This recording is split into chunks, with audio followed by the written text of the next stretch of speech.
Ang kwentong ito ay nangyari taong 1988. Ako, si Sergeant Marco Ramirez ng 14th Infantry Battalion. Bilang sundalo, marami na akong napagdaan ng operasyon mula sa bundok ng Samar hanggang sa mga liblib na sityo ng Mindanao. Pero may isang assignment na hanggang ngayon hindi ko pa rin malimutan. Hindi ko nababanggitin ang pangalan ng baryo bilang respeto sa mga taong nandoon at para maiwasan ang anumang gulo na posibleng magbalik. Kasama ko nga pala noon ang aking asawa na si Corporal Lira Ramirez. Kapwa sundalo, kapwa sanay sa hirap ng buhay. Pero higit sa lahat, siya ang babaeng kahit na anong lakas ko, hindi ko kayang tapatan sa tigas ng ulo. Matapang, palaban, at kung minsan ay mas matigas pa sa bakal kapag nakikipagtalo. Magkaiwalay sana kami ng assignment pero pinagsabay kami ng utos ng kampo. Temporary posting daw sa isang baryong matagal ng tahimik. Too quiet, sabi pa nga ng commanding officer namin habang nag-aayos kami ng gamit sa sasakyan. Noon, akala ko ay biro lang yon. Pero habang naglalakbay kami, napansin kong masyadong mapuno at liblib ang lugar na pupuntahan namin. Para bang unti-unti nang nawawala ang mga palatandaan ng kabiasnan. Wala ng poste ng kuryente. Bihira na ang bahay at puro masukal na ang kagubatan ang nasa magkabila ang gilid ng daan. Tahimik lang kami sa loob ng sasakyan. Pero maya-maya pa ay bigla akong napatingin kay Lira. Bigla niya kasi akong kinalabit. 6 na oras na tayo nasa daan, Marco ah. Nakamasid siya sa labas. Kita ko sa mga mata niya. Alerto siya.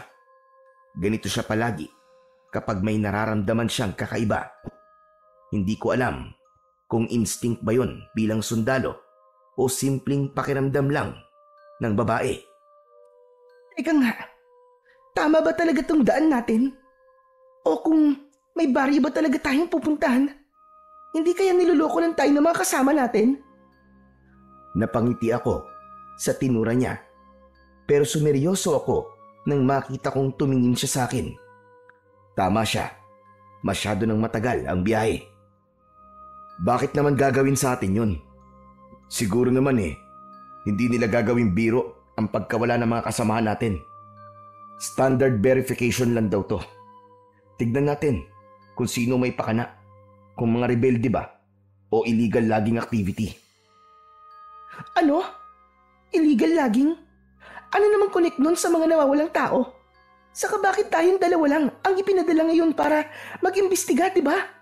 Bakit nagtitipid na ba sila sa mga tao? Huwag ka na lang mag-isip ng kung ano-ano, Lira. Kaya siguro tayo lang ang pinadala. Ay, dahil hindi naman talaga delikado ang operasyon na gagawin natin. Magtanong-tanong na lang tayo sa mga residente kung anong alam nila. Yun lang, tapos pwede na tayong umuwi. Sana nga ganun lang, Marco. Sana nga. Tumahimik ako at nag-concentrate sa aking pagmamaneho. Ilang sandali pa ay sumapit na kami sa paakyat na kalsadang puro liko. Napansin kong mas nakakatakot na ang daan. Pero binaliwala ko lang yon. Nagpatuloy ako sa pagdadrive. Hanggang sa wakas, sa dulo ng isang matarik na kurbada, nakita na namin ang isang lumang arko na halos gumuho na dahil sa kalumaan. May mga bitak na at halos mahulog na ang kalahati ng sementong pundasyon. Pinilit kong basahin ang nakasulat dito kahit natatakpan na ng mga gumagapang na baging at lumot. Sa gitna ng kalumaan nito, halata pa rin naman ang mga letra. Tinapakan ko ang preno. Oh, nandito na tayo. Ito na yun? Sure ka ba? Bakit parang nakakatakot naman dito? Halos wala akong makitang tao ah. Pagkasabi nito ni Lyra, ay napatingin ako sa paligid. May mga bahay nga. Karamihan ay yari sa kahoy. May ilan pang may lumang disenyo ng kapis windows. Pero sarado ang mga bintana. At tama siya, parang walang mga tao. Isa pang bagay na lalong nagpatindig ng balahibo ko ay ang itsura ng paligid. Habang dahan-dahan kong pinaaandar ang truck papasok sa baryo, napansin kong kakaiba ang mga puno. Wala ni isang buhay na mga dahon. Meron din kaming nadaanang isang maliit na kapilya. Sa unang tingin ay simpleng gusali lang yon. Pero nang makalapit kami, doon ko nakita ang tunay na itsura nito. Gumuho na ang kalahati ng pader at ang natitirang bahagi ay natabunan na ng damo at ugat ng mga halaman. Sa ibabaw ng gumuhong pader ay naroon ang nag-iisang buhay na puno. Isang balete na ang mga ugat ay bumalot na sa gumuhong kampanaryo nito. Marco, tignan mo yung pinto. Napatingin ako. Nakaawang ang lumang pinto ng kapilya at sa pagitan nito ay may napansin akong parang may aninong dumaan.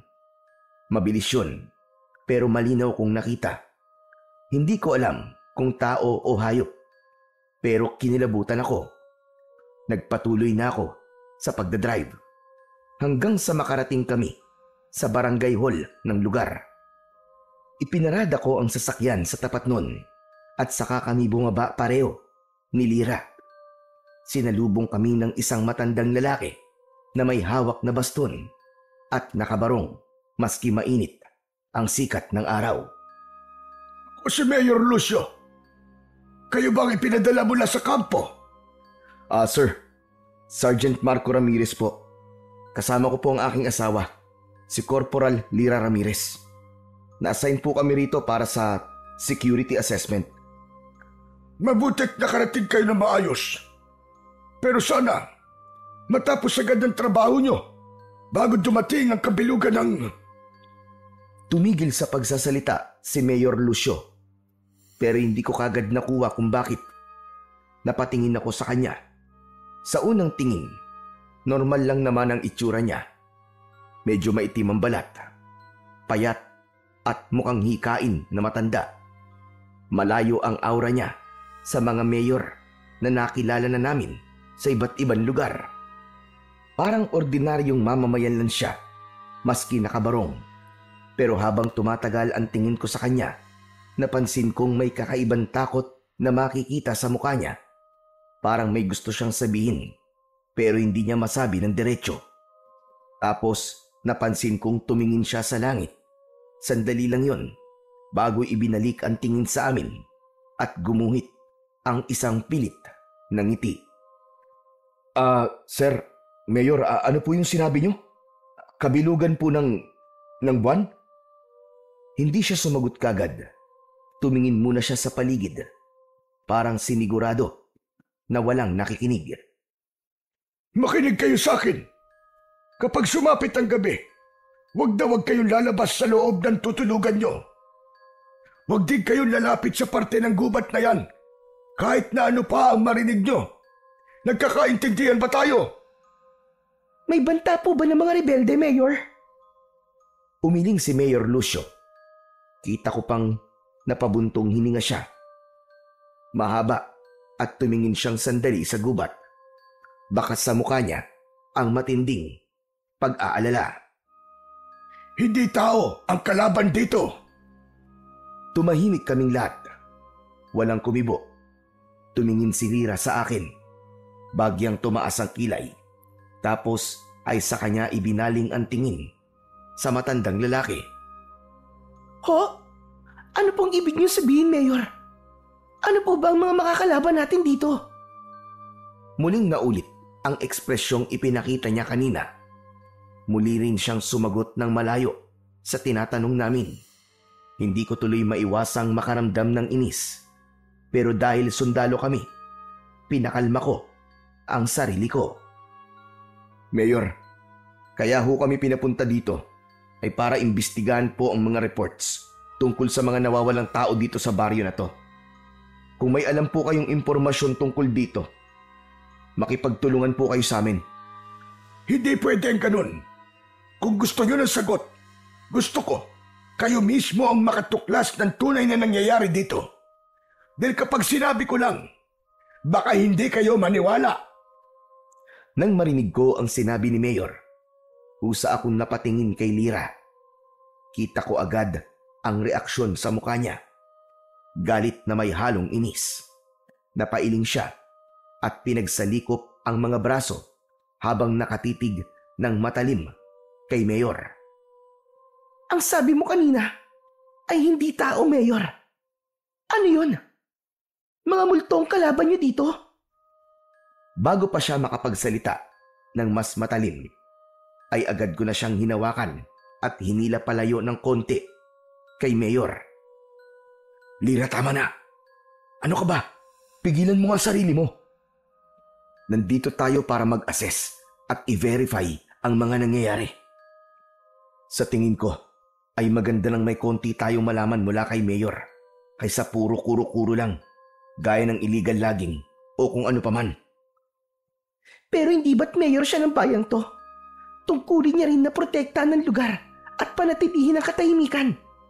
Kung hindi siya makikipag-cooperate sa atin, para tayo makakatulong, di ba?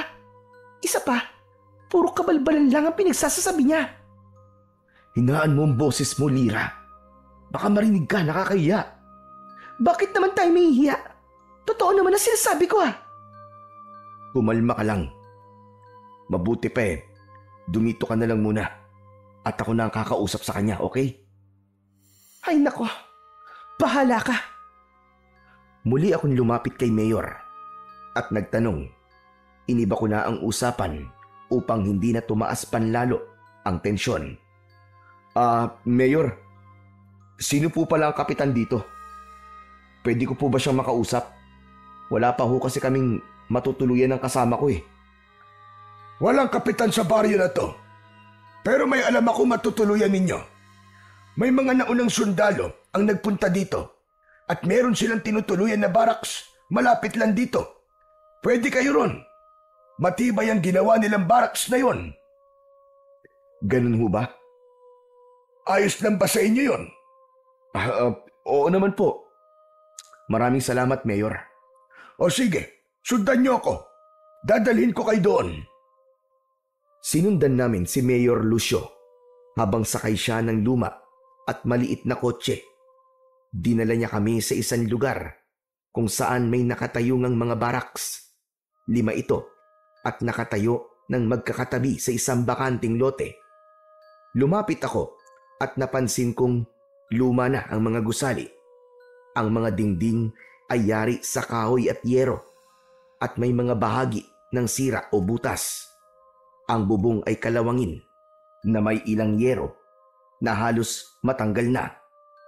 Sa paligid ay may mga drum, lumang mesa at mga sirang upuan na halatang naiwan na lang ng mga dating tumuloy doon.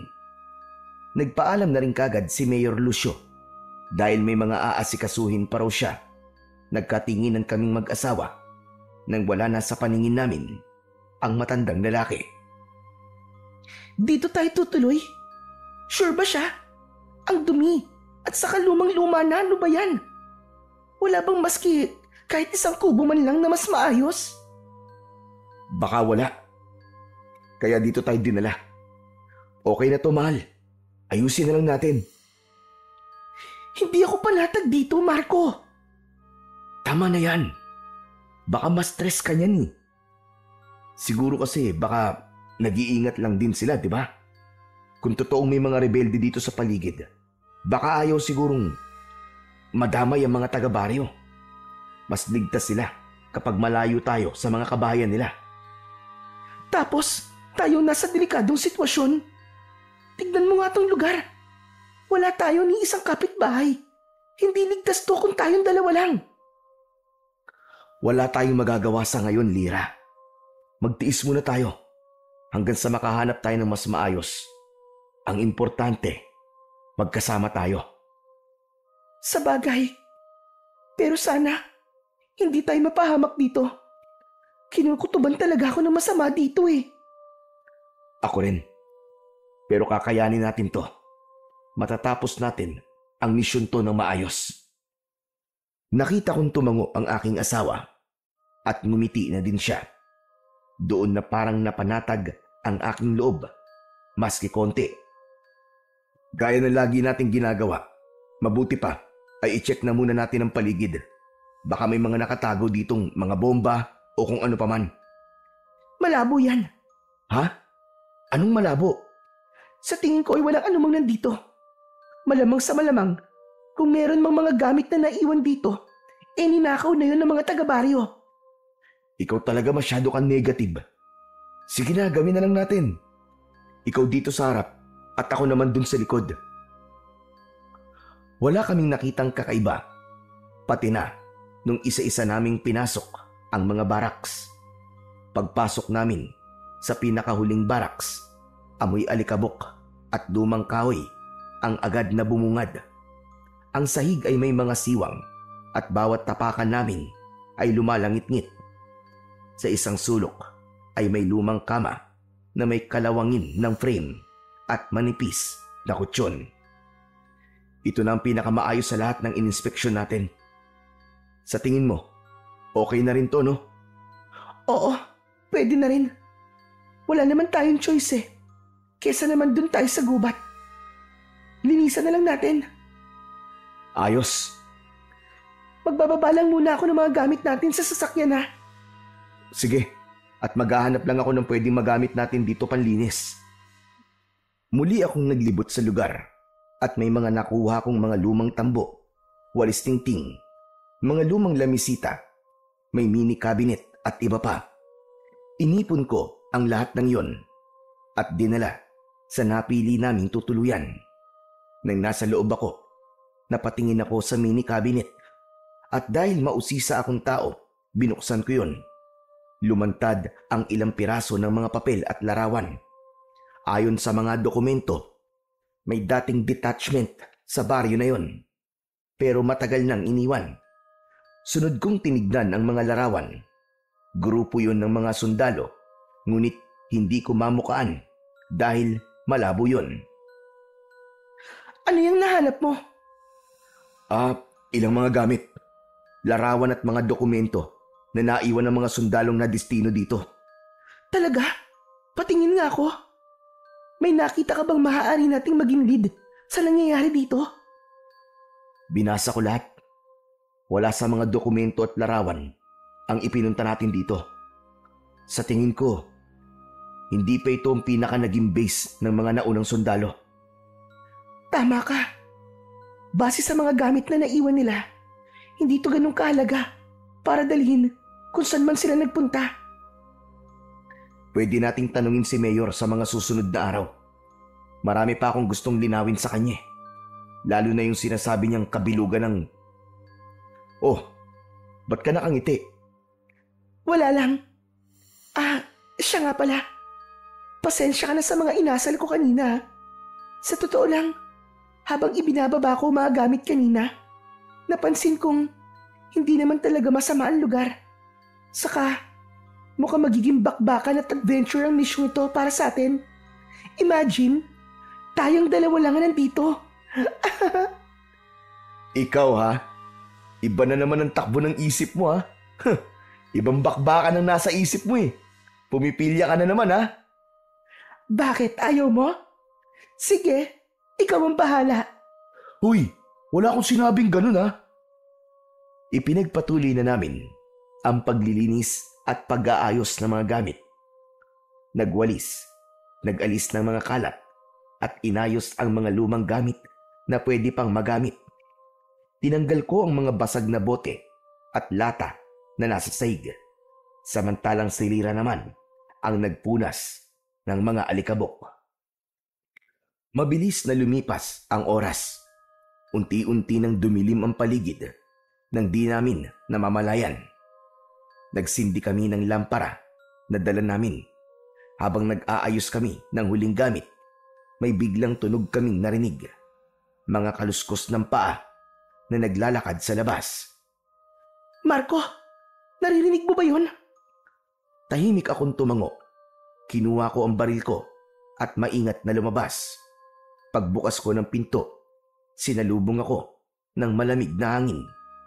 Itinaas ko ng bagya ang baril at pinakiramdaman ko ang paligid.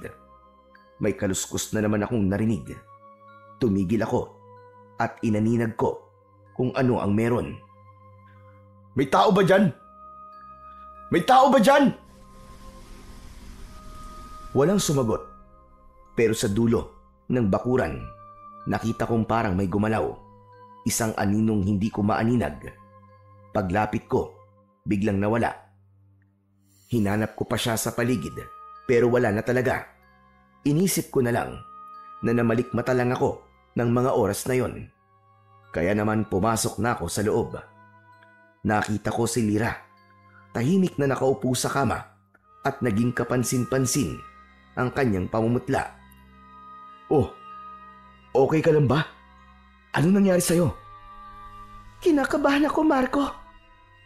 Kanina kasi may kumatok dyan. Dyan oh, sa bintanang yan.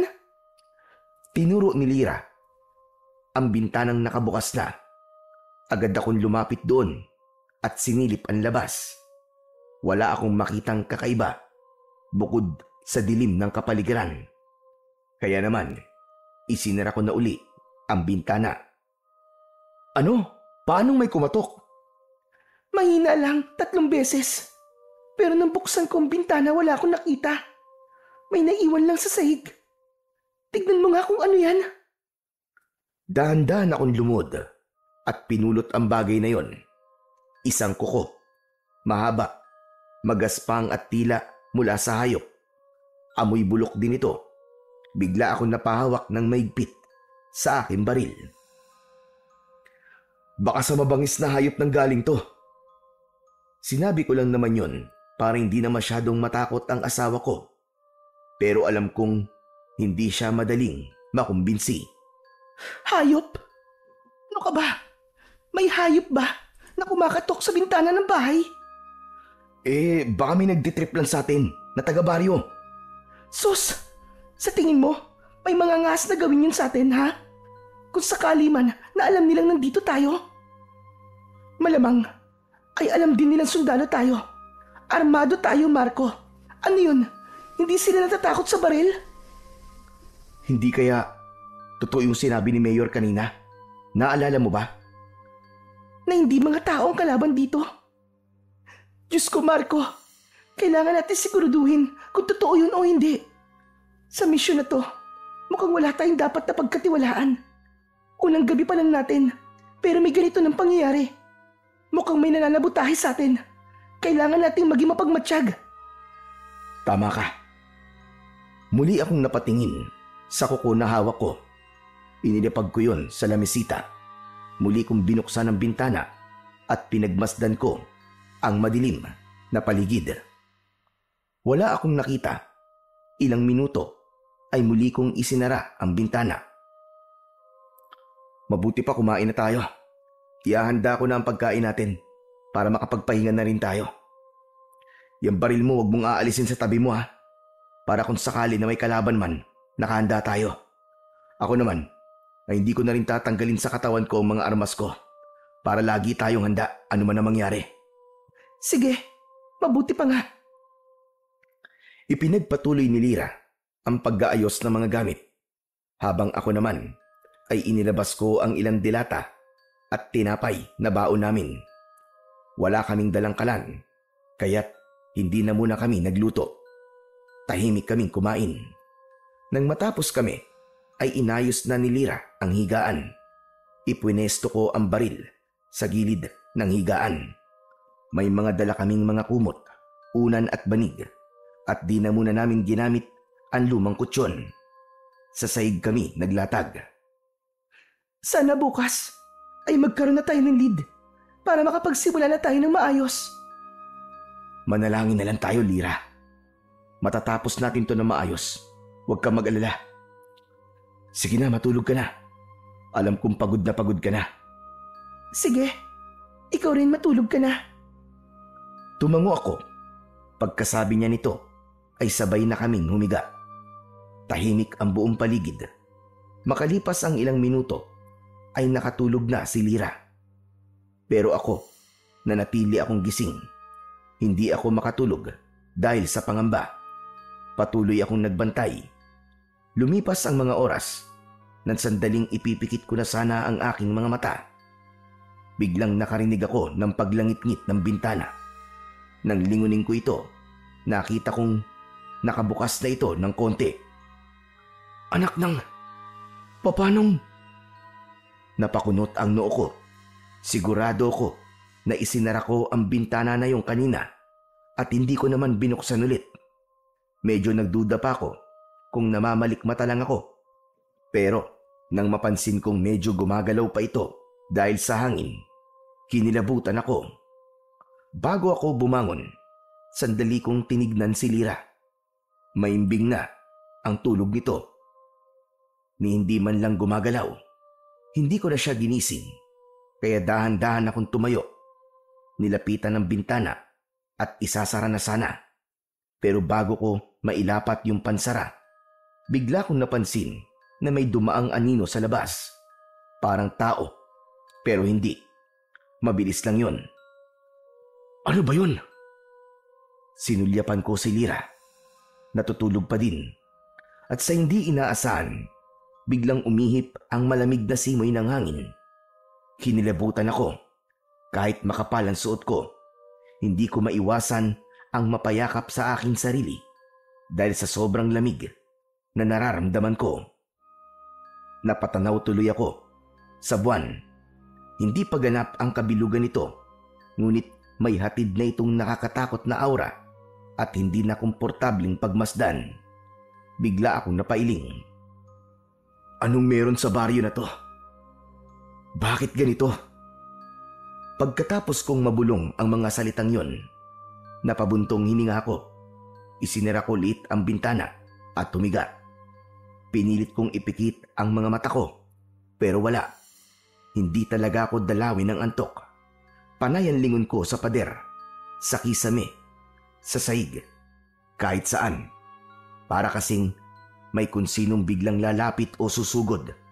Siguro, dala na rin ng pagiging sundalo ko. Laging alerto, kahit tahimik, ang paligid.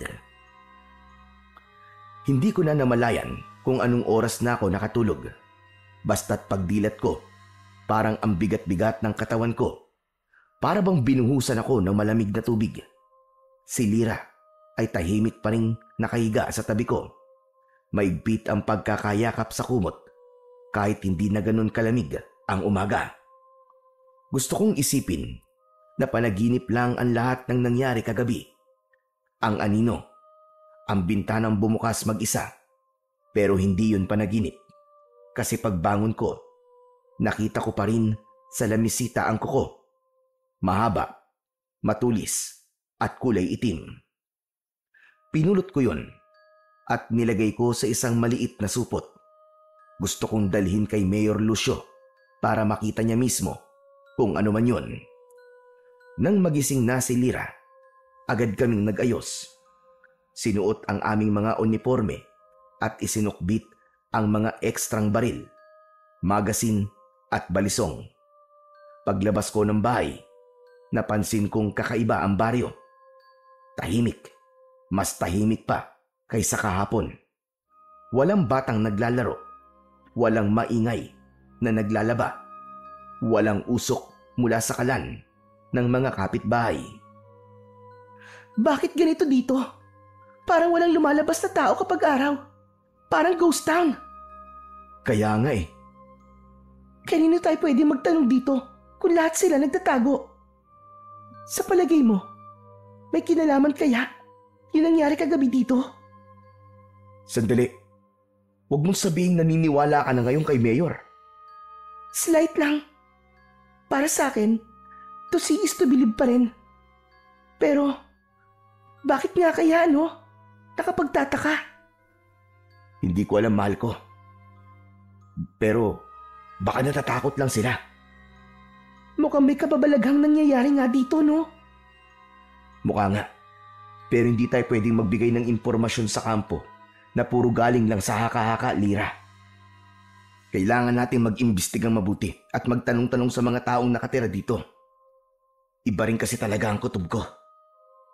Kung ganun, ay kinukutuban ka rin pala kagabi. Bakit di mo sinabi sa akin? Ayoko kasing matakot ka eh. Ang gusto ko ay makapagpahinga ka ng maayos. Sa bagay, masarap nga ang tulog ko. Paano ngayon yan? Wala naman tayong taong mapagtatanungan dito. Paano tayo magsisimula? Mabuti pa maglakad-lakad tayo.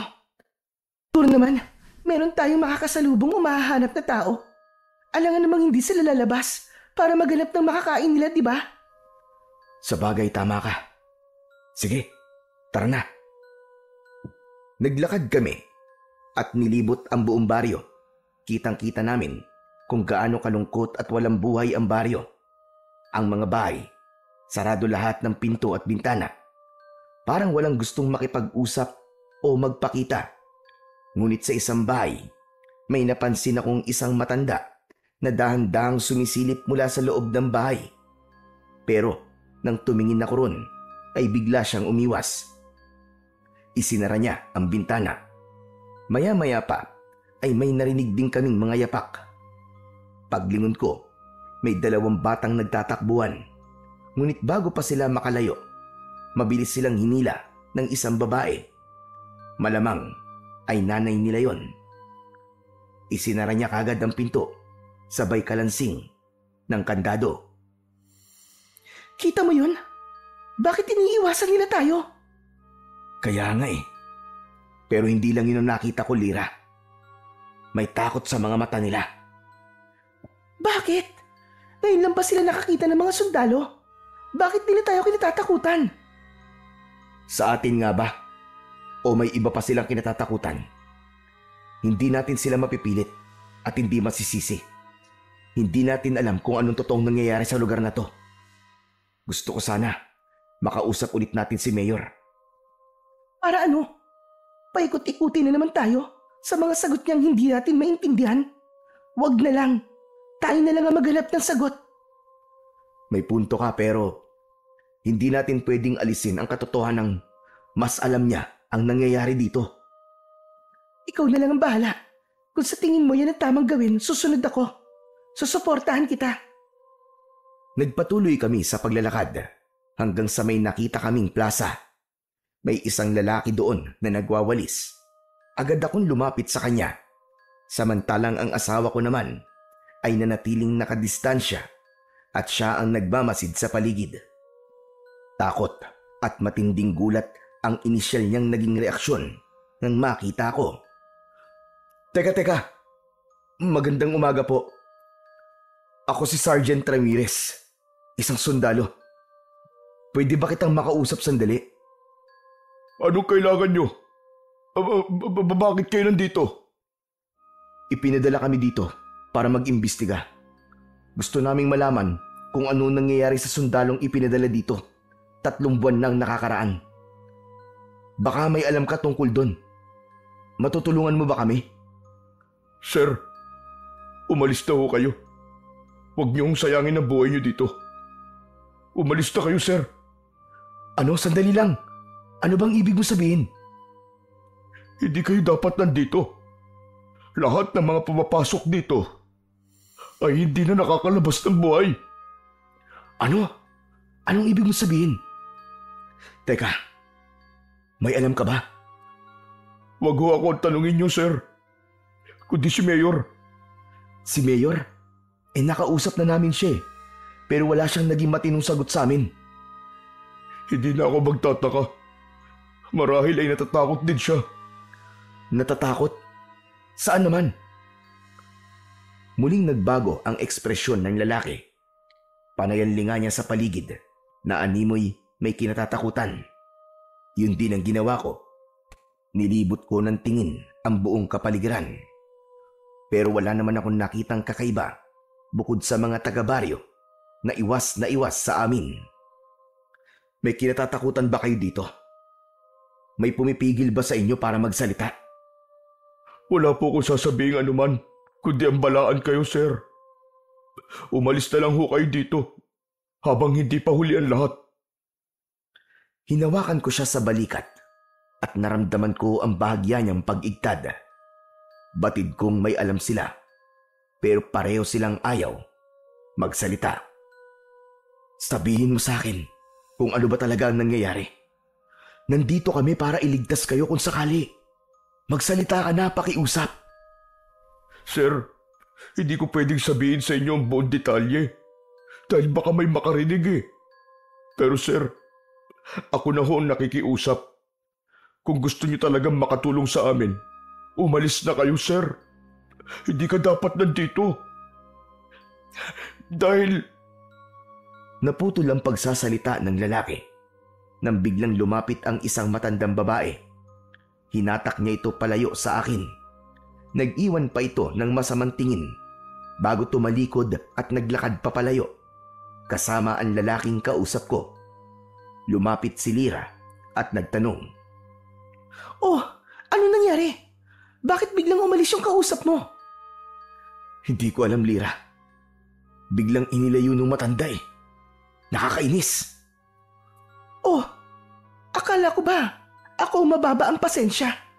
Mukhang nauubusan ka na rin ah. Nakakainis kasi. Mukhang wala tayong makukuhang matinong sagot mula sa mga nakatira dito.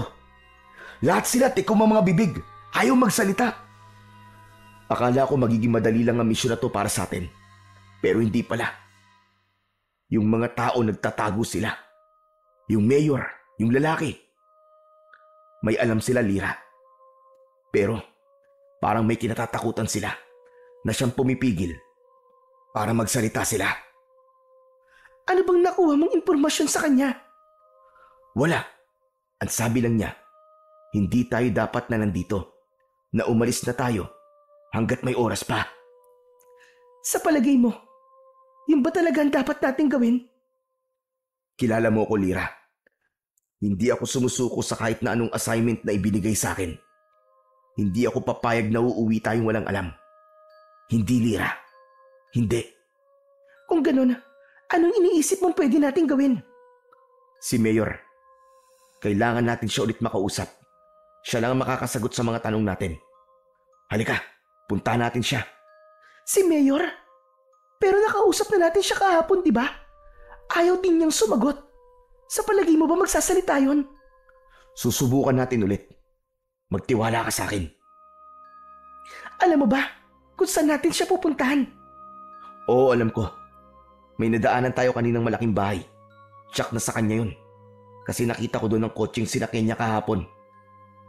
Naglakad na kami ni Lira papunta sa direksyon ng malaking bahay na nadaanan namin kanina. Habang papalapit kami, kinakabahan ako. Hindi ko alam kung bakit. Tahimik pa rin ang buong baryo. Ni aso, wala kaming narinig na tumahol. Pagdating namin sa harap ng malaking bahay, napansin ko kagad na bukas ang gate at nakaawang ang pintuan ng bahay. Madumi ang paligid. Nagkalat ang mga tuyong dahon na parang matagal nang hindi winawalis. Tahimik, walang ingay, kahit mula sa loob. Lumapit na kami sa pintuan. Tao po? Mayor? Mayor Lucio, tao po! Walang sumagot. Nagkatinginan kami ni Lira. Sigurado ka bang ito yun? Oo, yan nga ang kotse niyo. Ibig sabihin nandito siya. Pero bakit walang sumasagot? Susubukan ko ulit. Baka tulog pa ang matanda. Teka. Mayor Lucio! Ako po ito, si Ramirez. May kailangan lang po sana kaming itanong sa inyo. Subalit wala pa ring sumasagot. Dahan-dahan kong itinulak ang pinto. Maingay ang bisagra. Pumasok kami. Agad naming naamoy.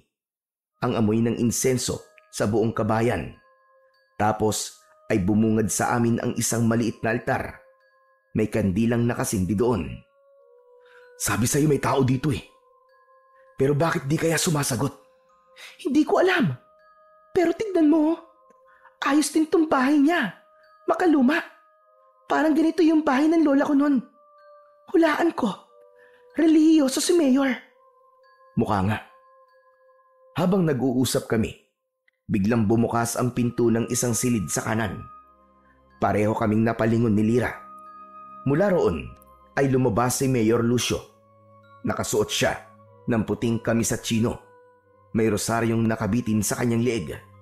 Nanlaki ang mga mata niya nang makita kami. Anong ginagawa niyo dito? May kailangan ba kayo sa akin? Mayor, pasensya na ho kung pumasok po kami na walang paalam. Kanina pa po kasi kami tawag ng tawag sa labas pero wala pong sumasagot. Nag-alala po kami sa inyo. Tahimik muna si Mayor. Tila nag-aalangan siyang magsalita. Napansin kong nanginginig ang kanyang kamay habang hinahaplos ang rosaryo sa leeg niya. Marami po kasi kaming itatanong sa inyo, Mayor. Naku, pasensya na. Pero baka hindi ko kayo mahaharap kasi maraming gawain dun sa bayan. Kailangan kong pumasok at magtrabaho. Pero sandali lang to, Mayor. Bigyan niyo lang ho kami maski ilang minuto lang. Kinuha ko ang maliit na supot na nakatago sa aking bulsa. Maingat kong inilabas ang kuko. Inilapag ko yun sa ibabaw ng mesa na nasa malapit sa amin. Mayor Lucio, nakuha ko po ito kagabi.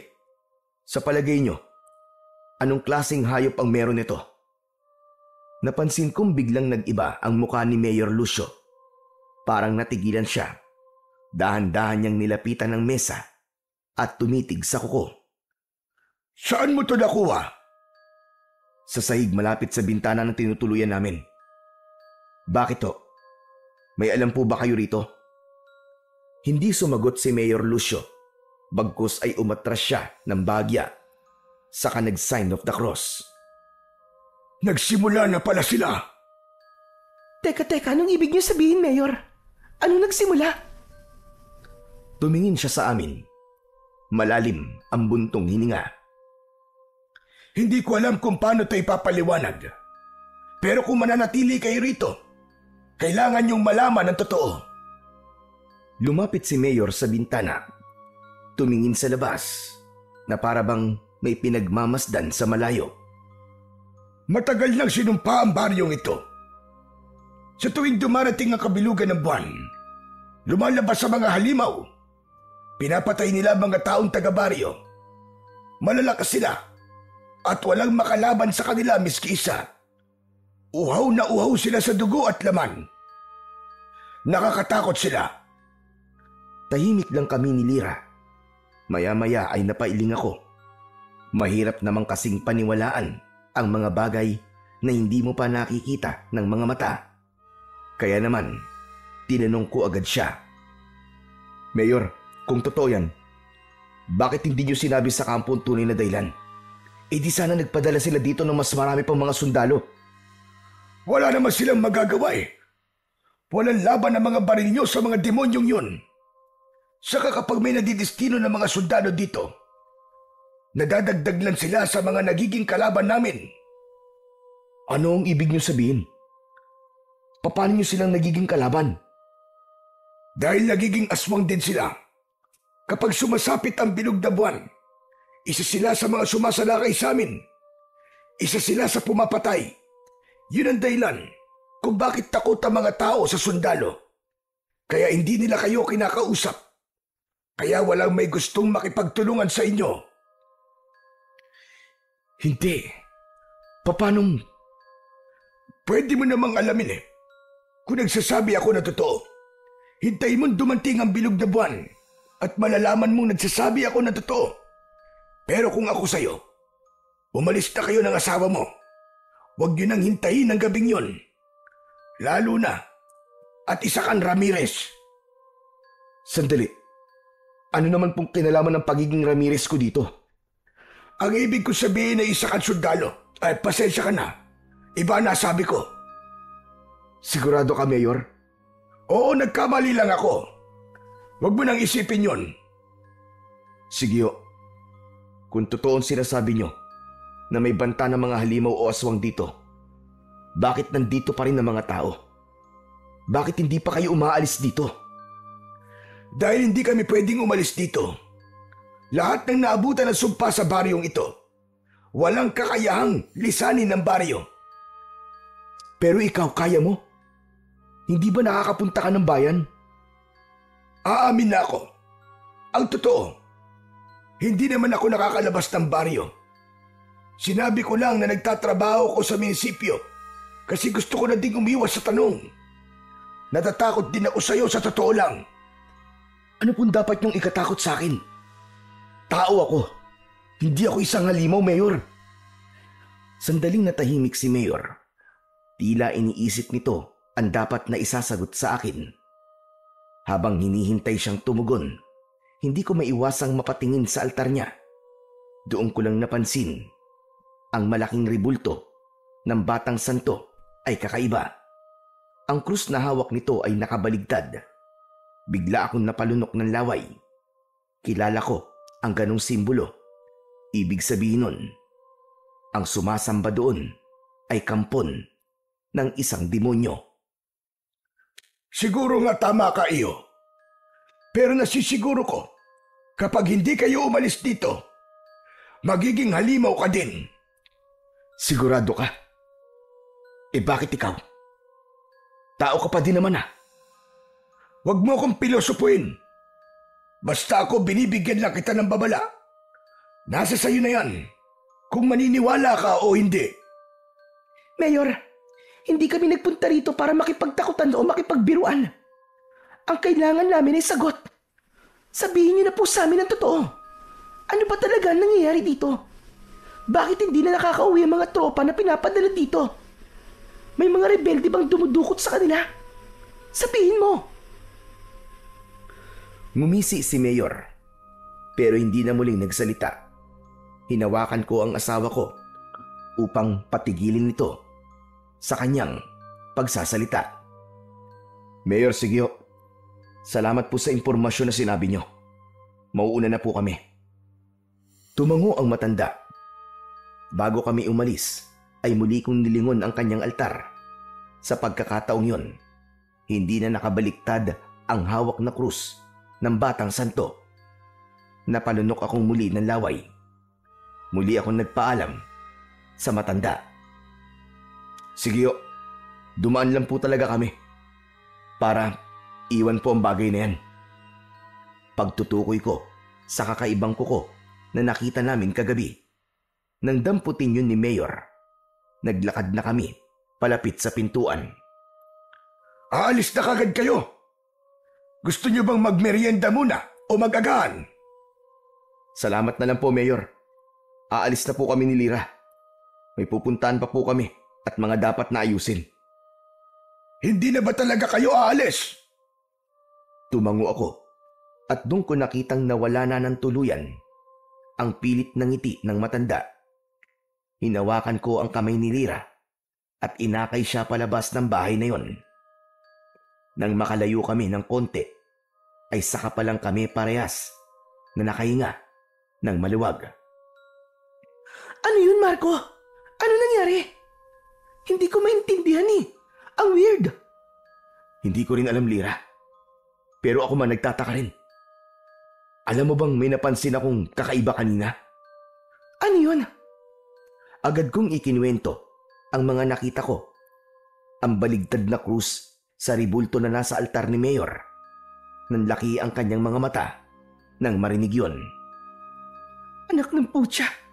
Mukhang may sa demonyo yata ang Mayor na yun ah. Ano sa tingin mo? Aalis na ba tayo dito, Marco? Napaisip talaga ako sa tanong na yun ni Lira. Totoo naman, kung pagbabasihan mo lahat ng nakita at narinig namin dito sa baryo, pati na yung kilos ni Mayor na para bang may tinatago, dapat nga sigurong umalis na kami habang may oras pa. Pero ewan ko ba, habang iniisip ko yun, para bang may boses sa loob ng ulo ko na nagsasabing wag muna akong umalis at meron pa akong dapat na malaman. Napatingin ako kay Lira.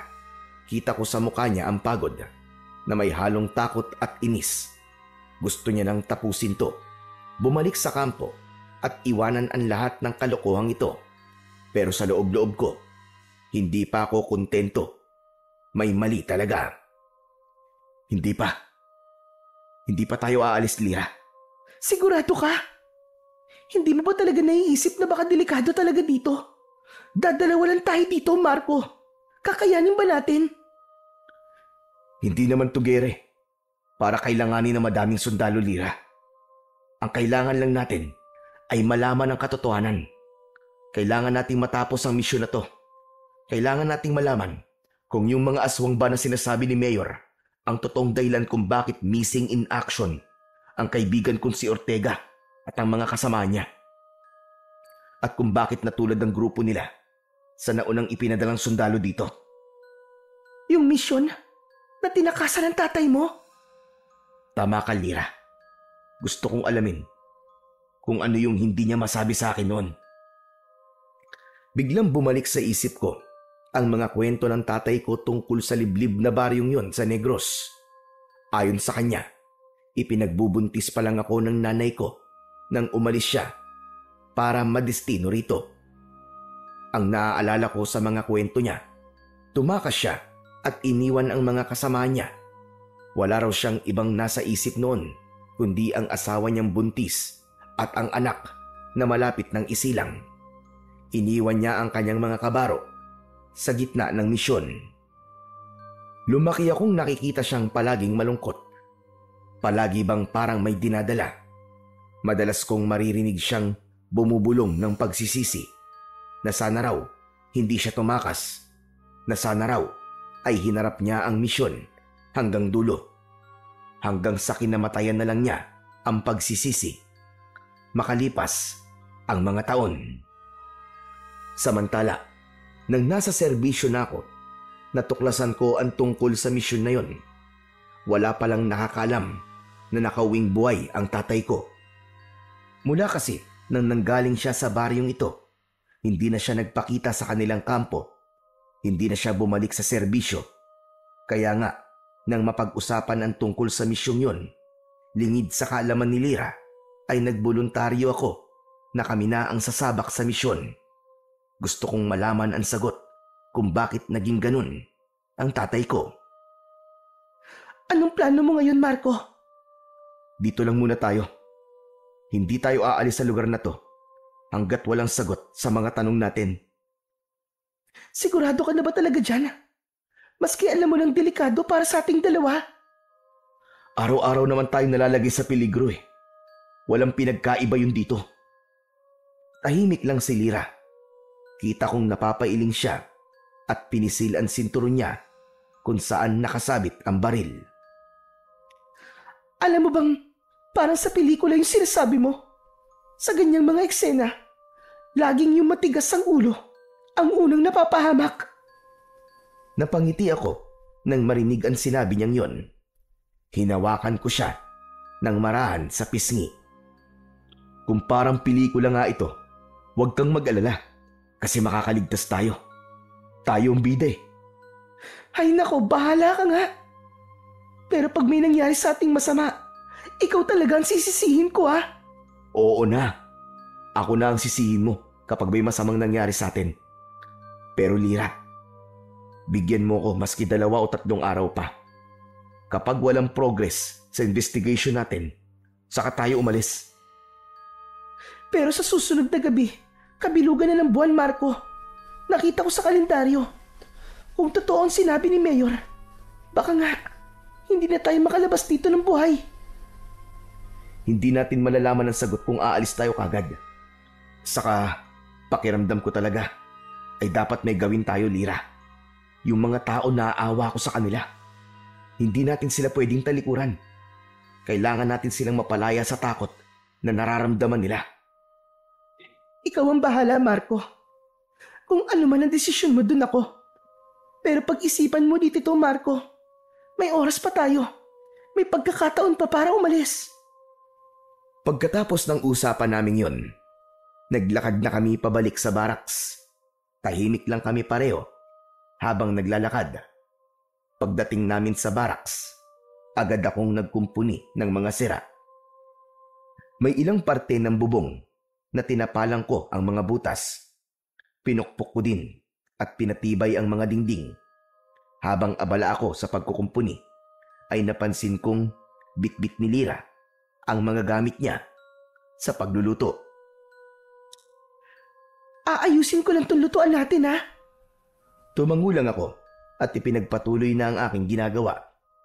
Nakita ko siyang nag-ayos ng 3 batong malalaki at yun ang ginawa niyang kalan.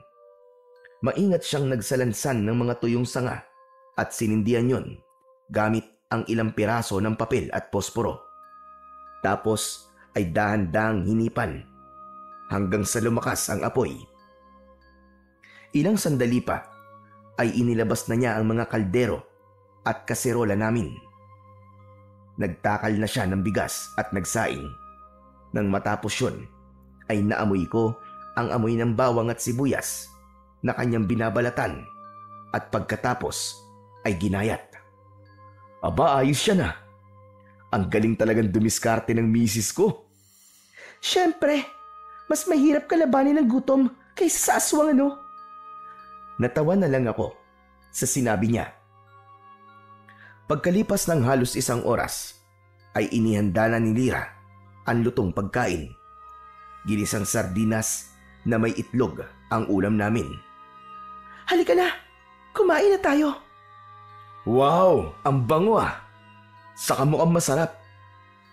Naglagay siya ng kanin sa plato. Sabay nilagyan niya ng ulam. Tahimik kaming kumain.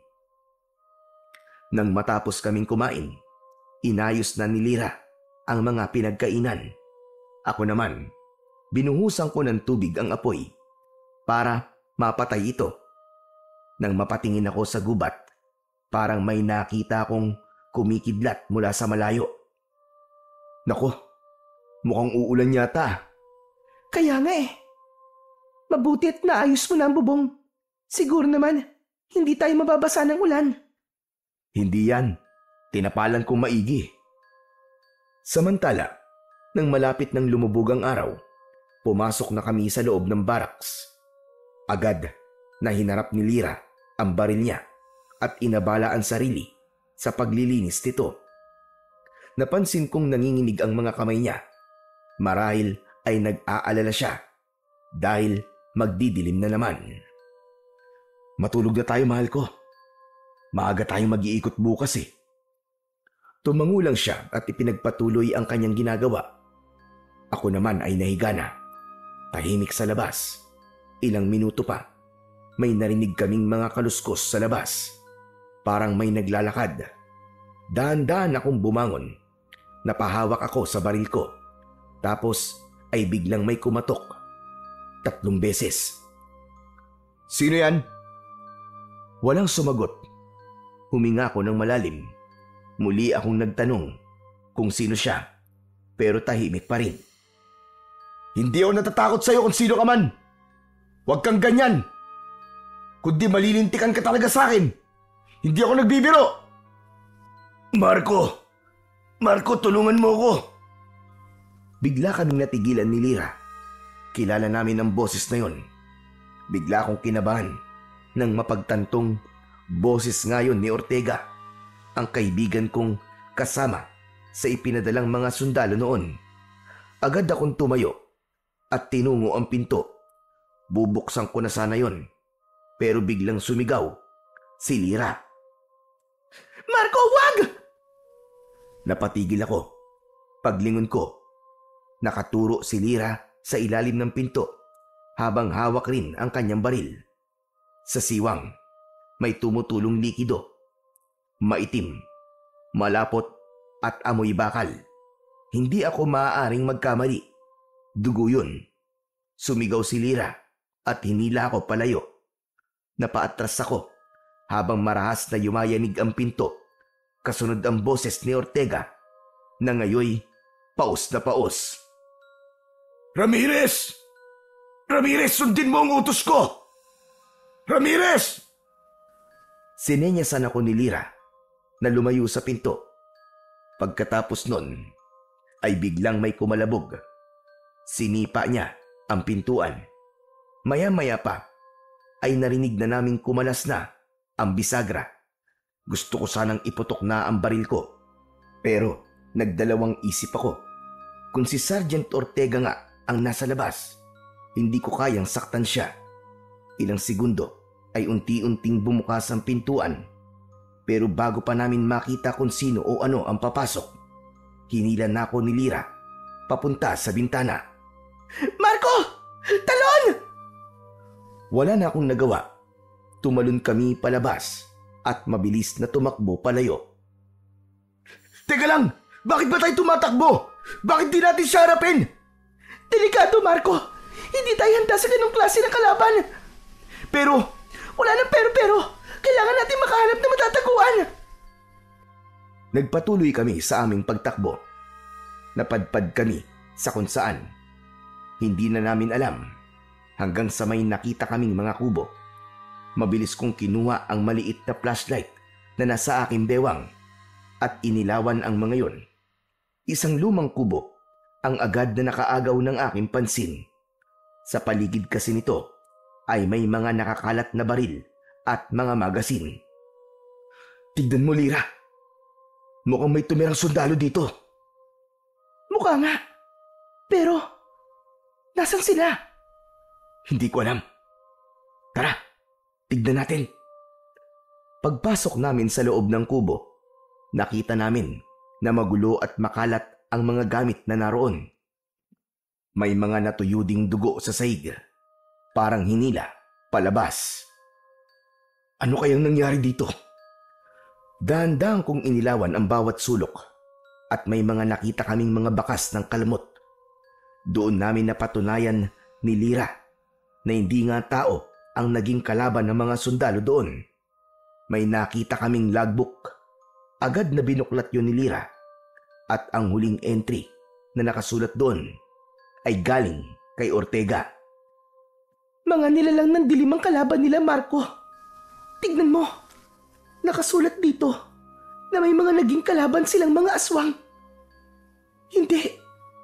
Kung ganun, ay totoo ang sinasabi ni Mayor. Hindi pwede to, Marco. Hindi pwede to. Hindi pwede. Huminahon ka, Lyra. Hindi ngayon ang panahon para paghinaan ka ng loob. Kailangan mo maging kalmado. Kailangan mo maging malakas. Kasama mo ako, mahal ko. Malalampasan natin to. Pero Marco, kinakabahan ako. Paano tayo lalaban kung sakaling sumugod sila dito? Hindi ganito ang gusto kong kamatayan. Huwag kang mag-isip ng kung ano-ano. Bukas na bukas, aalis na tayo dito, pangako yan. Niyakap ko si Lyra. Naramdaman ko ang panginginig ng kanyang laman. Ramdam ko ang takot na hindi ko pa nakita sa kanya dati. Pinisil ko ang likod niya. Pilit na binibigyan siya ng lakas na kailangan niya. Ilang sandali pa, bigla akong natigilan nang may mailawan ng aking flashlight sa ibabaw ng isang lamesa. Tignan mo. May kakaibang libro sa mesa. Nilapitan namin ito at tinignan. Isang aklat ang kumuha ng aking pansin. Ang pabalat nito ay kulay itim at may mga nakakatakot na drawing na mga simbolo at nilalang na parang galing sa impyerno. Dahan-dahan kong dinampot yun habang hawak ko. Parang may malamig na hangin na dumaan sa paligid. Marco, huwag mong bubuksan yan. Hindi maganda ang pakiramdam ko sa libro na yan. Hindi ko siya pinakinggan. Para bang may kung anong nagtutulak sa akin na alamin ang laman nun. Binuksan ko ang unang pahina at doon parang biglang huminto ang oras. May nakasulat doon na gamit lamang ang lumang tinta. Cap Ricardo Ramirez. Nabitiwan ko ang libro dahil sa pagkabigla. Ano nakasulat, Marco? Agad na pinulot ni Lyra ang libro. Binuklat niya ang mga pahina at hindi na binasa ang nasa harapan. Kung hindi ako nagkakamali, libro ito ng mga ritual. Nakasulat sa wikang Latin. Nakakita na ako ng ganito dati. At ang sabi ng lola ko, masama raw ang ganitong klaseng aklat. Mga alagad ng dilim daw ang nagmamay-ari nito. Hindi ako nakasagot kagad kay Lyra. Napaupo ako sa sahig. Sa isip ko, bumalik lahat ang mga alaala ko sa tatay ko. Yung mga gabi na nakikita ko siyang nagsasalita ng mag-isa. Yung umiiyak siya sa may beranda at yung mga panahon na paulit-ulit niyang sinasabing may malaki siyang pagkakasala. Parang napagdugtong-dugtong ko ang lahat. Pero hindi ko muna sinabi yon kay Lira. Ayokong maguluhan siya. Ayokong matakot siya sa akin. Inagaw ko ang libro sa kanya at itinapon ko yon sa isang sulok. Tama ka. Aklat nga yan ng mga ritual. Mga masasamang ritual. Kaya wag mo nang pulutin. Lalong nagiging magulo na, Marco. Umalis na tayo dito. Hindi, Lira. Hindi ako pwedeng umalis dito. Hindi ako magiging katulad ng tatay ko. Basta. Kailangan nating iligtas ang baryong to. Yan ang misyon natin, Lira. At kailangan natin tapusin to. Kahit kamatayan pa ang maging kapalit. Nang palabas na kami ng kubo, ay biglang lumitaw sa di kalayuan ang isang nilalang na nakasuot ng pangsundalo. Inilawan ko siya ng dala kong flashlight at nagulat ako sa aking nakita. Sergeant Ortega? Mabilis kaming lumabas ni Lira sa kubo. Muli sana kaming tatakbo pero humarang siya sa daraanan namin. Doon ko nakita ng malapitan ang itsura niya. Maputla na ang kanyang balat. Namumula ang kanyang mga mata at bawat paghinga niya ay may lumalabas na singaw ng usok. Mabaho din ang kanyang amoy. Ramirez! At sa isang iglap, bigla siyang tumalon palapit sa amin. Mabilis, parang kidlat. Itinaas ko kagad ang aking baril at pinaputukan siya ng 3 beses. Tumama lahat, pero imbis na matumba, ngumiti lang siya. Hindi niya ininda ang sugat. Hindi mo ako mapapatay, Ramirez. Bagkus ay gagawin kitang katulad ko. Agad siyang tumalon papunta sa akin. Natumba ako habang siya naman ay nakadagan sa akin. Lira! Sinigawan ko ang asawa ko. Natulala kasi siya dahil sa pagkabigla. Nang tila magising siya, agad siyang nagpaputok. Ngunit hindi yun ininda ng halimaw na yon. Bagkus ay itinaas nito ang kanyang mga kamay na may matutulis na mga kuko. Nanlaban ako.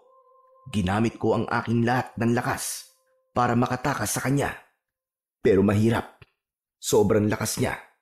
Walang nagawa ang mga suntok at sipa ko hanggang sa bigla niyang isinaksak ang kanyang mga kuko sa aking balikat. Huwag ka nang lumaban. Pumayag ka na. Masarap ang maging kagaya ko, Ramirez. Makapangyarihan. Ayaw mo ba nun? Ayoko. Tama na, Ortega. Tama na. Tama na! Ilang saglit pa ay itinigil niya ang pag-atake sa akin. Pero bumuelo lang pala siya. Muli niyang itinutok ang kanyang mga kuko. Itinapat niya yon sa aking dibdib. Napapikit ako. Handa na akong mamatay ng mga oras na yon. Pero walang kuko na bumaon sa akin. Pagdilat ko ay nasa tabi ko na ang aswang. Namimilipit ito sa sakit. Nakita ko sa tabi niya si Lira. May hawak itong mahaba at matulis na kawayan. Bumangon ka na dyan, mahal ko! Bilisan mo! Agad akong bumangon at mabilis kong kinuha ang aking baril. Pero hindi pa man nagtatagal ay muling kumilos si Ortega at nagbabalak na bumangon. Lira, tara na! Sa mga oras na yon, wala na akong ibang nasa isip kundi ang lumayo kay Ortega. Tumakbo ulit kami. Walang direksyon. Hindi namin alam kung saan kami mapapadpad. Hawak ko ang kamay ni Lira habang patuloy kaming tumatakbo sa putikang daan. Pilit na nilalabanan ang sakit, kaba at pagod. Sa likod namin, nakasunod si Ortega. Marco! Saan tayo pupunta? Tuloy lang. Baka sakali makalayo tayo dito. O di kaya ay makapunta tayo sa kalsada. Kailangan nating humingi ng tulong. Samantala, habang patuloy kami sa pagtakbo, may napansin ako. Ang lupang tinatapakan namin ay parang gumagalaw. Para bang may gumagapang sa ilalim nito. Bigla kaming natigilan at nakita namin. Umahon mula roon ang isang kamay na kulay abo at may mahahabang mga kuko. Lira! Hinila ko ang aking asawa.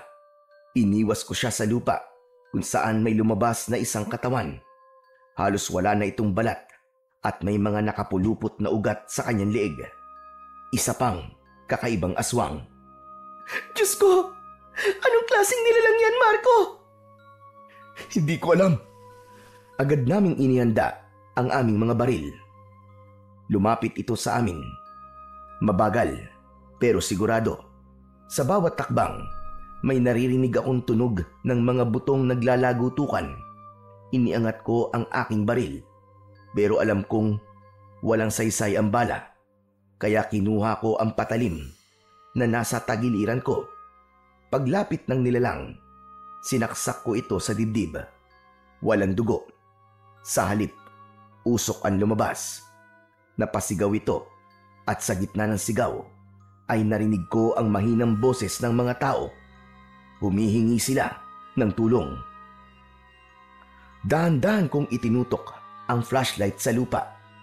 Doon, unti-unti kong nakita na may mga katawan na nakabaon. Itinaas nila ang kanilang mga kamay. Gusto nilang ilabas ko sila. Gusto nilang tulungan ko sila. Nakita ko ang mga suot nila. Naka-uniforme sila ng pangsundalo. Napaluhod ako, hindi dahil sa takot, kundi sa bigat ng mga tinig na yon. Huwag ka nang makialam sa kanila, Ramirez. Huwag ka nang makialam. Hayaan mo sila. Huwag mo silang tulungan. At bakit hindi? Bakit mo ako pinipigilan? Kailangan sila dyan para maipagpatuloy ang sumpa ng baryong ito. Ang kanilang mga kaluluwa hindi dapat mapalaya.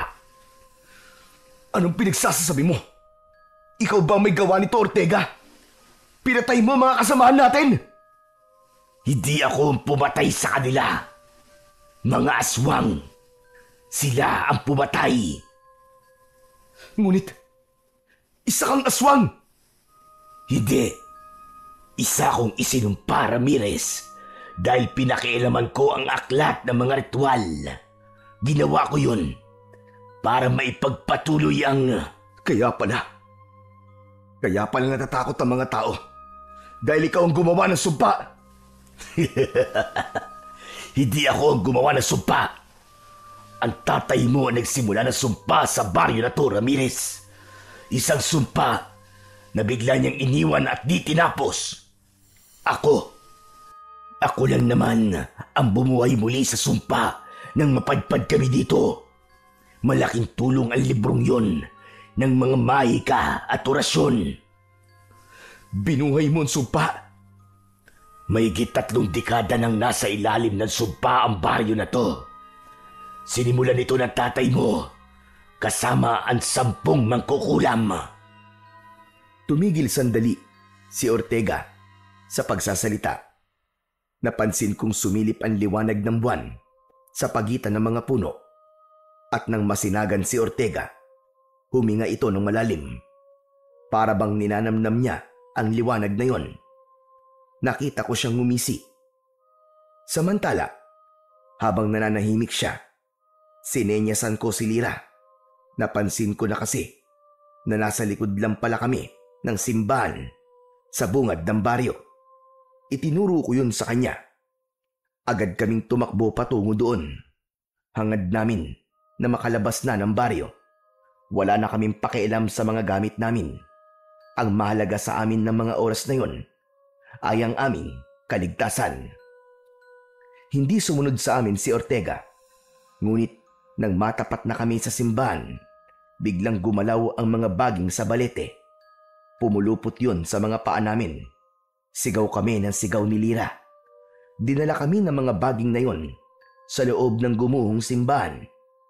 Agad na napansin ko ang harap ng altar nito kung saan naroon ang isang malaking itim na krus. Nakabaligtad ito at sa mismong katawan nito ay may mga nakasulat na pangalan. Nakita kong nakasulat doon ang aking apelido. Biglang parang lumabo ang paningin ko. Napahawak ako sa ulo ko habang mabilis na nabubuo sa isip ko ang katotohanan na may kinalaman nga talaga ang tatay ko sa sumpa ng baryo. Nanginig ang mga kamay ko. Marco, anong meron? Ayos ka lang ba? Hindi ko siya sinagot. Bagkus ay nakatitig pa din ako sa krus. Maya-maya pa ay biglang lumindol. Tapos ay may nakita kaming itim na usok na lumabas mula roon. At ang usok na yon ay naghugis tao. Sergeant Ortega! Ako nga, Ramirez. Ngayon narito ka na. Maaari na nating ituloy ang ritual para magpatibay sa sumpa. Ritual? Anong ritual ang itutuloy? Ang dugo ng isang Ramirez. Yun ang kailangan para mapagtibay ang sumpa sa baryong ito. At sa tingin mo ba'y makikipagtulungan ako sa'yo? Kung ang dugo ko magpapatibay sa sumpa, hindi ko gagawin yan. Tutulungan ko mapalaya ang mga taga-baryo. At bakit mo naman gagawin yun? Susuwayin mo ba ang ritual na sinimulan ng tatay mo? Huwag mong isasali dito ang tatay ko, Ortega. At bakit hindi? Siya ang nagpasimuno nito. Siyang nakipag-usap sa mga magkukulam para ikulong ang mga taga-baryo. Biglang natigilan si Ortega nang marinig ang isang malakas na putok ng baril. Pinaputukan siya ni Lira sa dibdib. Huwag na kayong magsayang ng bala. Hindi ako namamatay sa baril. Wala akong kamatayan. Makinig ka sa akin, Ramirez. Tapusin mo na ang ritual. Tapusin mo na! Biglang nandilim ang lahat. At sa sandaling yon, parang hinigop kami ng lupa. Nahulog kami sa kailaliman ng simbahan. Meron itong lagusan o tunnel na puno ng mga kalansay. May mga narinig ulit kaming mga boses. Humihingi sila ng tulong sa akin. Dahan-dahan kaming naglakad sa tunnel na yon. Hanggang sa may nakita kaming isang butas na pabilog na may parang apoy sa gitna. Sa ibabaw nito ay may nakatirik na sibat na gawa sa sanga ng balete. Ang dulo nito ay kulay itim. Parang mantsa ng dugo o ng langis. Kumikislap ito sa liwanag ng apoy. Ang dugo mo, Marco. Ang huling patak na hinihintay dito. Pumasok ka sa loob ng hukay na yan. Wala kang dapat na ikatakot dahil mababaw lang naman yan. Natulala ako ng ilang segundo. Pakiramdam ko ng mga oras na yon ay nawalan ako bigla ng kakayahang mag-isip ng kung ano ang mali o tamang gawin. Matagal nang hinihintay ng lupa ang dugo ng iyong ama, Ramirez. Patay na ang tatay ko. Wala ka ng dugo na aasahan. Dugo niyang nananalaytay sa iyong dugo, di ba? Kaya sige na, tapusin mo na ang sinimulan niya. Ang dugo niya ang kailangang maging alpha at omega. Ang simula at ang wakas. Hindi ako papayag. Hindi ako makikinig sa iyo, Ortega. Sabi ko na nga, matigas ang ulo mo. Kaya kailangan talaga na gawin kitang kauri ko para mabilis kang sumunod. At hindi mo yung magagawa. At hindi ko rin gagawin ang gusto mo. Hindi mo ako alipin. Talaga? Bakit hindi mo ba nararamdaman na kusa ng kumikilos ang iyong itim na dugo? Bigla akong napatingin sa aking mga sugat. Tumutulo ang dugo mula roon. May ilang patak na tumulo na sa lupa. Napansin kong kulay itim ang dugo. Maya-maya pa ay may narinig akong mga sumisigaw. Naroon muli ang mga kamay na nakabaon sa lupa. Sumisigaw sila. Humihingi ng tulong na mapalaya. Isinisigaw nila. Ayaw nila ng itim na dugo. Nalilito na ako. Hindi ko na alam ang gagawin ko. Huwag ka nang magdalawang isip, Ramirez. Nakatakda nang mangyari ito. Kailangan mong tapusin ang misyong iniwan ng tatay mo. Kaya sige na. Umanib ka na sa akin. Diligan mo ng itim na dugo ang lupa. Manahimik ka! Tulad mo rin ako noon, Marco. Ayoko naman talagang gawin to. Pero kailangan. Makinig ka sa akin. Magtiwala ka sa ginawa ng tatay mo. Maniwala ka sa kanya. Sabi nga nila, ang pagsunod sa magulang ay daan sa kaligtasan. Hindi mo man maintindihan ngayon ang mga desisyon niya. Ngunit darating ang araw na malalaman mong ginawa niya yun para iligtas ang mas nakararami. Ako ang magiging gabay mo, Marco. Tutulungan kita. Hindi ko kailangan ng gabay mo, demonyo ka! Pagkasabi ko nun, ay mabilis akong kumilos. Lumipat ako sa mababaw na hukay na yun at mabilis na kinuha ang sibat. Laking pagtataka ko na kahit nasa ibabaw ito ng apoy ay hindi man lang ako napaso. Nang makuha ko yun ay naramdaman namin ang mahinang pagyanig ng lupa. Sa paligid ay gumalaw ang mga kalansay. Napaatras si Ortega at napasigaw. Anong ginawa mo? Anong ginagawa mo, Ramirez? Pero hindi na ako nagpatinag. Ramdam kong ito na ang tamang oras. Kung dugo ko kailangan ng lupa, ibibigay ko. Pero hindi para sa inyo! Itinusok ko ang dulo ng sibat na yon sa aking palad.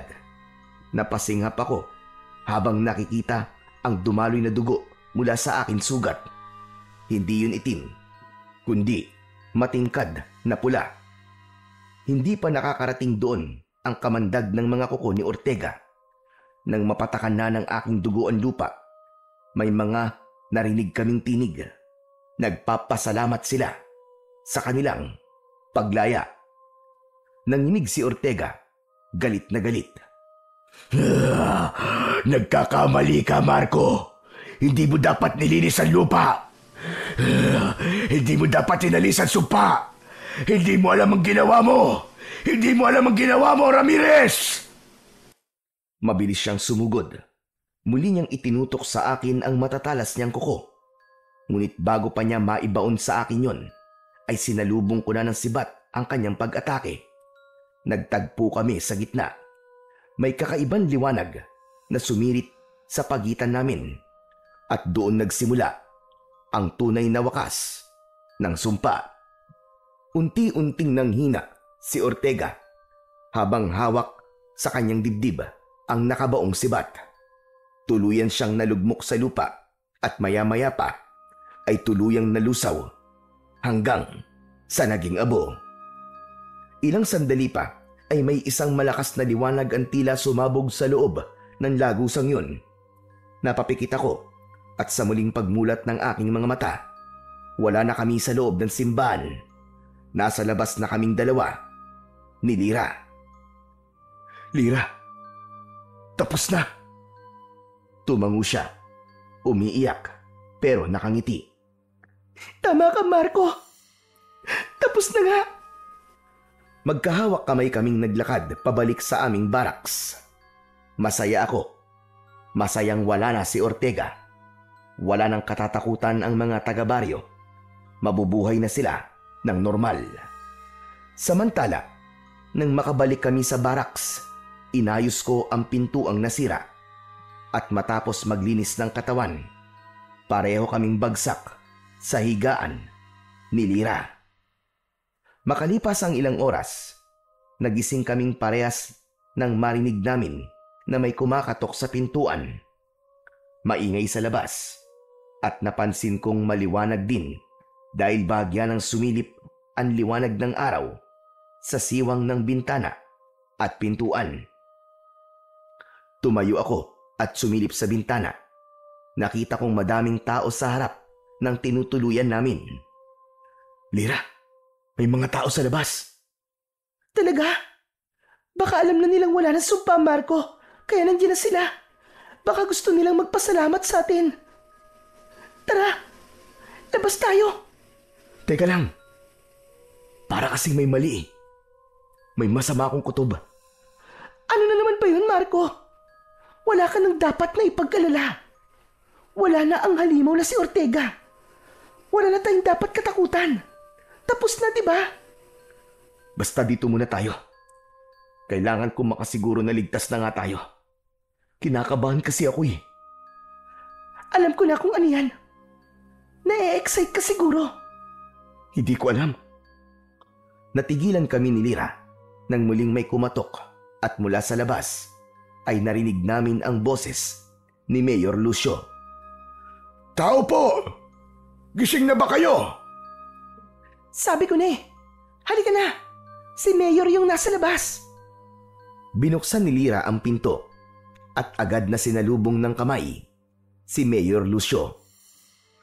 Mabuti naman at pinagbuksan nyo na kami. Alam nyo, naparito kami para magpasalamat sa inyo. Naalis nyo na ang sumpa ng baryo namin. Gusto namin magdaos ng pista upang maparangalan kayo sa inyong naging kabayanihan. Matanong ko lang po kayo, Mayor. Paano po ninyo nalaman na wala na pong sumpa ang baryo? Ilang segundong natahimik ang alkalde. Tila nag-isip ng kanyang sagot. Kaya naman, mas lalo kong nagduda sa kilos ng alkalde. May nakapagsabi lang sa akin, Sergeant Ramirez. Ang sabi ay napatay nyo na raw ang mga aswang sa gubat. Masaya kami na wala nang sasalakay sa amin mamayang gabi. Masaya na kami na tapos na ang bangungot namin. Salamat. Maraming salamat talaga sa inyo, mga kaibigan.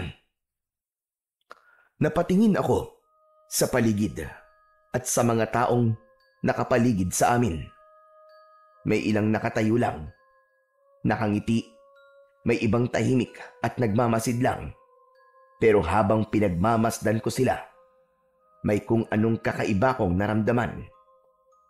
Hindi ko maipaliwanag, pero iba talaga ang pakiramdam ko. Parang nakikita kong may itinatago sila. Peke ang kanilang mga ngiti. Lahat sila ay nakatingin sa akin ng diretso. May isang bata na tumakbo sa harapan ko. Nakangiti rin, pero maputla ang mukha niya. Walang kulay ang labi niya. Napatitig ako sa mga mata niya. Kulay abo at walang buhay. Tumingin ulit ako sa mayor. Nakatingin siya sa akin. Nakangiti rin. Pero ang mga mata, parehong ganun. Walang kislap. Walang buhay. Biglang lumapit sa akin si Lira. Halatang nag-aalala. Marco, ayos ka lang ba? Para ka natulala eh. Ha? Oo, ayos lang ako. Parang bigla lang ako nahilo. Hinawakan niya ang braso ko at marahang pinisil. Para bang pinapakalma ko. Muli kong itinuon ang tingin ko sa mga tao. Napakunot ang noo ko. Kanina lang, mapuputla sila. Parang mga bangkay na naglalakad. Pero ngayon, normal na ulit sa paningin ko. Parang walang nangyari. Parang ako lang ang nakakita kanina ng kakaiba. Lira, maglalakad-lakad lang muna ako ha. Babalik din ako agad. Sigurado ka? Ayaw mong samahan kita?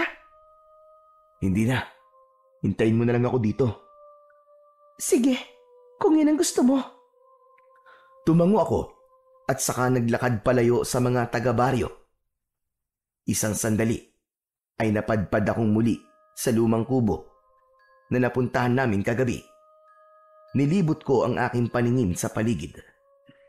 Tahimik na pumasok ako sa kubo. Nilapitan ko ang libro at marahang dinampot. Pagbukas ko, agad kong napansin ang isang pahina na may bilog na pulang tinta. May mga salitang hindi ko maintindihan. Pinilit kong basahin pero nabubulol ako sa tuwing sinusubukan ko. Binuklat ko pa ang ilang pahina at nakita ko doon ang isang sulat. Sulat kamay ni tatay yun. Nakasulat doon na kailangang gawin ng ritual bago pa lumakas ang mga aswang. 10 mangkukulam ang kasama niya at ang layunin nila ay isumpa ang mga taga-baryo na hindi na nila magagamit ang kanilang mga kapangyarihan upang hindi na sila muli pang makapanakit. Tumigil ako sa pagbabasa. Napaupo ako sa sahig. Ang aklat na yon, parang may bahagi na parang naging diary ni tatay. Ipinagpatuloy ko ang pagbabasa. Natuklasan ni tatay na mga aswang ang lahat ng tao sa baryo. Kaya naman, bago pa dumating ang kabilugan ng buwan, may isang grupo ng mga mangkukulam ang nag-alok sa kanya ng tulong. Isang paraan lang daw ang pwedeng mangyari upang mapigilan ang pagpatay sa kanila ng mga aswang sa baryo. Ito ay ang bumuo ng isang sumpa na magtatago sa kapangyarihan ng mga taga-baryo na maging aswang. Ang kapalit ay ang dugo ng mga sundalong kasama niya noon. Nakipagkasundo ang aking ama, ngunit hindi niya alam na literal na buhay pala ang hinihingi ng mga mangkukulam bilang kapalit. Nang makita niyang unti-unting nilalamon ng lupa ang mga sundalo, tumakas siya at hindi na tinapos ang ritual. Dahil doon, pansamantala lamang ang naging bisa ng sumpa sa baryo. Si Sergeant Ortega ang gumawa ng paraan para maipagpatuloy ang sumpa. Ngunit alam din niyang hindi yun tatagal magpakailanman. Ang dugo ko, ang dugo ni tatay, at ang pagpayag ko sanang makianib sa gusto ni Ortega, yun sana ang magiging daan upang tuluyang mawalan ng kapangyarihan ang mga aswang habang buhay. Ngunit iba ang aking pinili. Tinapos ko ang sumpa. Pinalaya ko ang mga tunay na aswang. Hindi maaari ito. Nagkamali ako ng pasya. Anak ng putya. Tama si Ortega. Hindi ko alam ang aking ginagawa. Si Lira. Iniwan ko siya sa piling ng mga aswang na yun. Hindi! Mabilis akong tumakbo. Inihanda ko ang aking baril. Nang makabalik ako sa barracks, ay wala na doon si Lira. Nakaramdam ako ng takot. Lira! Lira, nasan ka? Lira! Diyos ko! Ang asawa ko! Muli akong naglakad ng mabilis. Ngunit wala pang 1 minuto.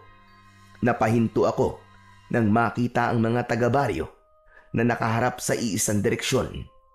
Nang pagmasdan ko ang tinititigan nila, nakita ko roon si Lira. Nakatali ito sa mga kawayang nakatusok sa lupa. Sa bandang paanan niya ay may mga sanga at kahoy na alam ko kung saan nila gagamitin.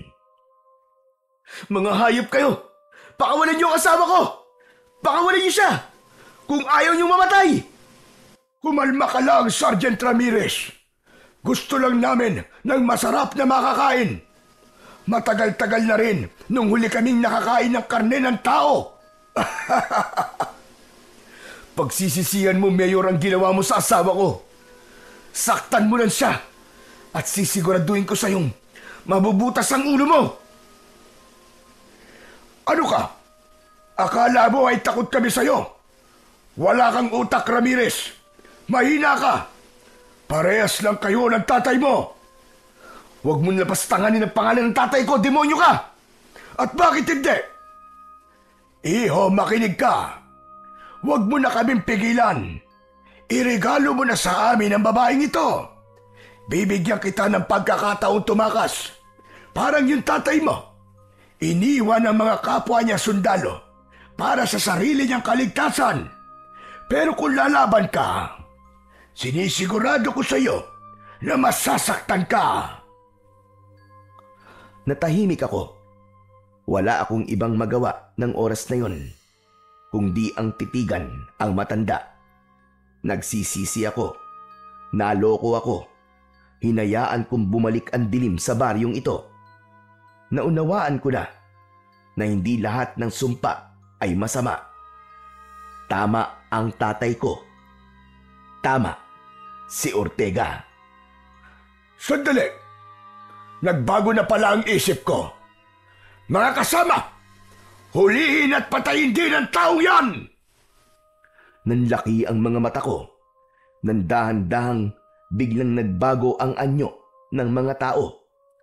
Lumaki ang mga ngipin nila hanggang sa naging matulis na pangil. May ilan na tumubo pa ng dagdag na hanay sa gilid ng bibig.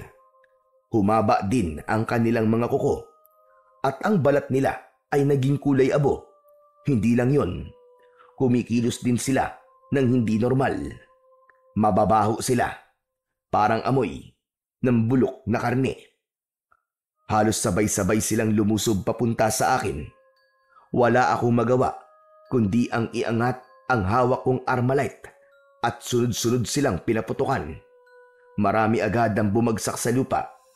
Napaatras ako, ngunit sa pagkakataong yon ay hindi na ako tatakbo.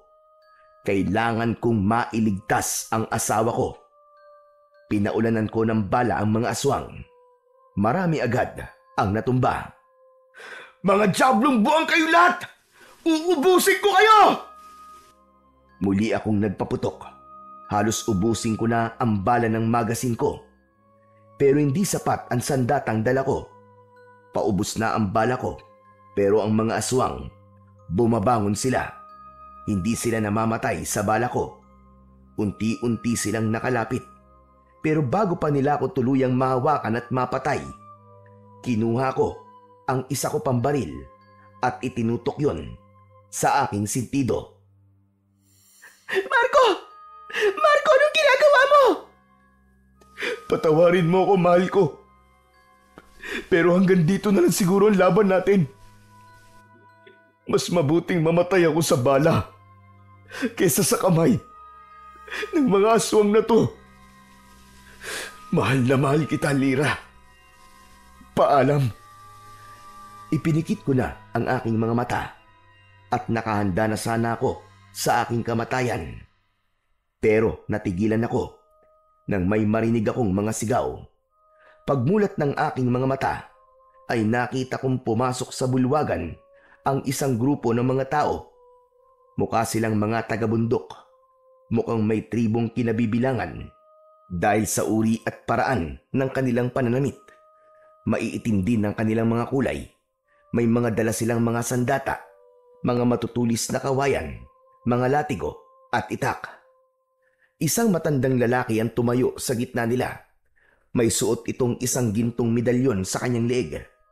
Nagalit si Mayor Lucio sa kanilang pakikialam. Mga lapastangan! Bakit kayo nakikialam? Matagal na naming alaman tungkol sa inyo. At matagal na din kami nagmamanman. Nandito kami para ipagtanggol ang mga inosente.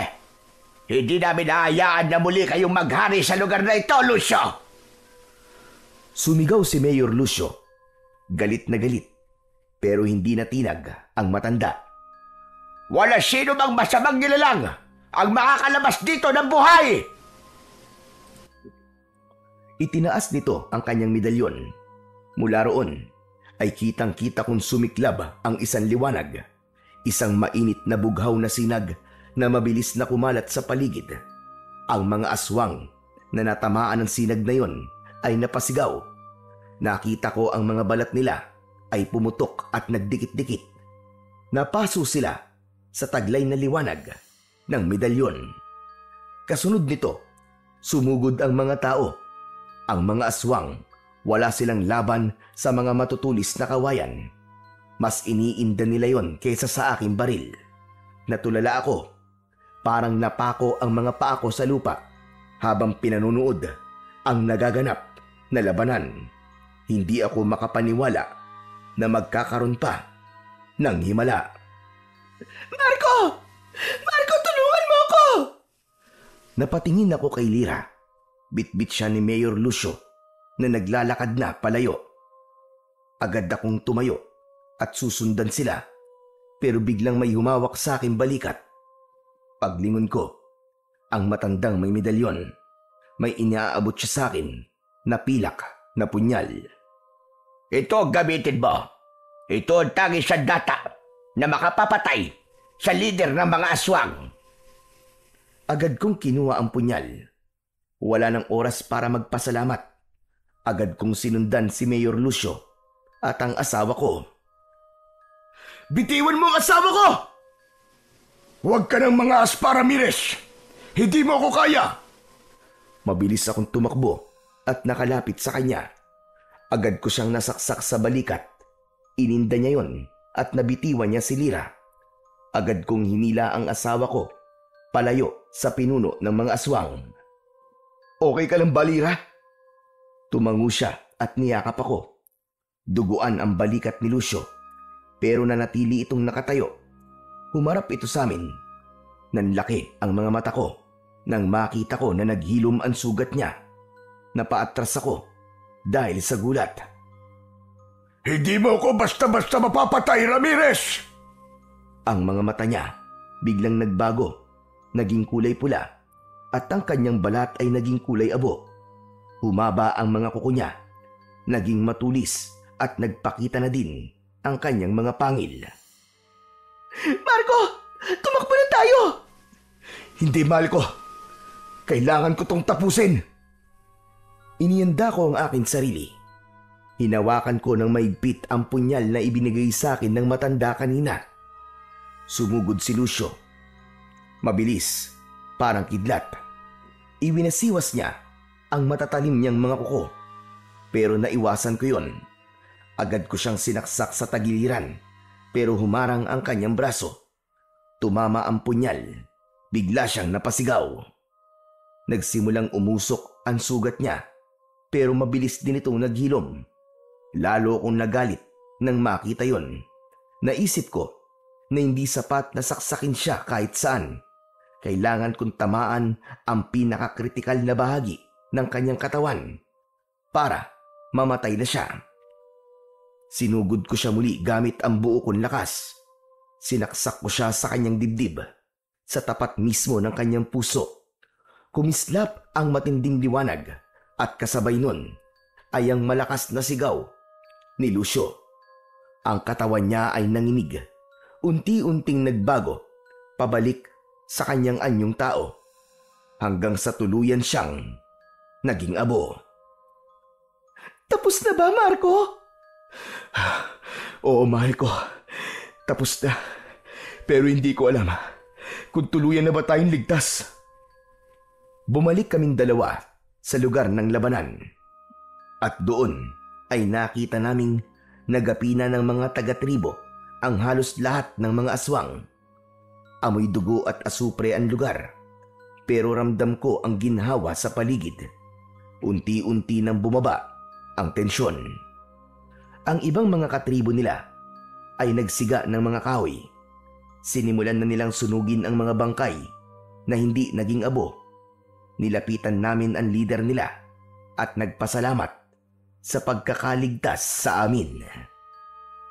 Tatang, maraming salamat po sa tulong ninyo. Kung di ho kayo dumating, baka patay na po kami ngayon ng asawa ko.